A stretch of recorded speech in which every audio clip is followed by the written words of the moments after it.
তীব্র গরম, নেই বাতাস, নেই ছায়া, তারপরও লাখো মানুষের সমাগম। তিল ধারণের ঠাঁই নেই সাগর তীরে। তীব্র গরমকে উপেক্ষা করে সাগর তীরে মেতেছেন ঈদ আনন্দে। সাগর তীরের শৈবাল থেকে কলাতলি পয়েন্ট, নোনা জলে মানুষের উপচে পড়া ভিড়। তীব্র গরমে সব প্রশান্তি যেন সাগর জলে। ঈদের টানা ছুটিতে কক্সবাজার ভ্রমণে এসে মেতেছেন নোনা জলে, জ্যাডিস্কি, টিউব ও ঘোড়ার পিঠে। আর প্রিয় মুহূর্তগুলো বন্দি করছেন ক্যামেরার ফ্রেমে। গরমকে হার মানিয়ে আমরা আনন্দ সবাইকে সবার মাঝে ভাগ করে নিচ্ছি। ঈদে তো সাধারণত আমরা আত্মীয়দের বাসায় যাই বা এদিক সেদিক ঘোরা হয়, কিন্তু সমুদ্রে প্রথমবার এসে খুবই আনন্দিত লাগে। আজকের জন্য নিজেকেও বাচ্চা মনে হইতেছে।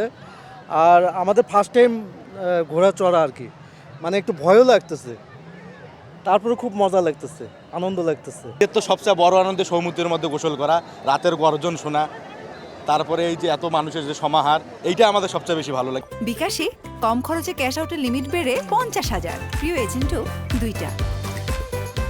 ঈদ মৌসুমকে কেন্দ্র করে বেপরোয়া হয়ে ওঠে হোটেল, রেস্তোরাঁ ও যানবাহন চালকরা। পর্যটকদের অভিযোগ, এবার হয়রানির মাত্রা কিছুটা কম হলেও কিছু কিছু হোটেল বাড়তি ভাড়া আদায় করছে।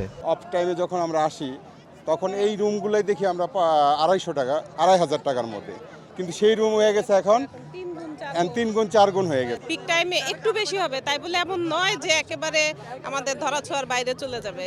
তবে প্রশাসন বলছে, পর্যটকদের হয়রানি রোধে সবসময় মাঠে রয়েছেন তারা। এখন পর্যন্ত কোনো অভিযোগ পাওয়া যায়নি। পর্যটন সংশ্লিষ্টদের দাবি, ঈদের টানা ছুটির তৃতীয় দিনে কক্সবাজারে ভিড় করেছেন 2 লাখের বেশি পর্যটক।